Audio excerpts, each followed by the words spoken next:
అరే తినకపోతే వాళ్ళు ఫీల్ అవుతారు సార్, అక్కకపోతే ఫీల్ అవుతారు. పోయి మొక్కుతావా?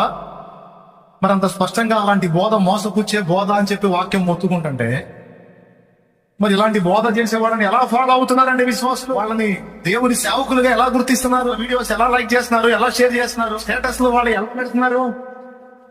వాళ్ళతో పాటు వీళ్ళు దౌర్భాగ్యులైపోయారా? ఇలాంటి వాళ్ళ కోసమే దేవుడు వాళ్ళని ఒక దారి చేయడానికి పూనుకున్నాడు. తండ్రి సన్నిధి పరిచర్య అంటే జస్ట్ ఆత్మ రక్షణలో నడిపించుకుంటూ పోయేదే కాదు, ఐతనగాడి తోకని కత్తిరించడానికి దేవుడు లేపిన పరిచర్య. దుర్బోధనలు చూస్తా రాజీపడి ఒక తాను ఒక తప్పించుకు తిరుగువాడు నేర్పరిశ్రమతి అన్నట్టు దాటిపోయేది కాదు. దానికి వెనకడిగేసి జడిస్తే ఇది ఈ టైపులో ఉండదు. స్టార్టింగ్ లోనే ఎప్పుడు నడుం కట్టాం, రంగంలో దిగాం. ఉతుకుడే నీకేమన్నా అర్థమైందని చెప్పింది?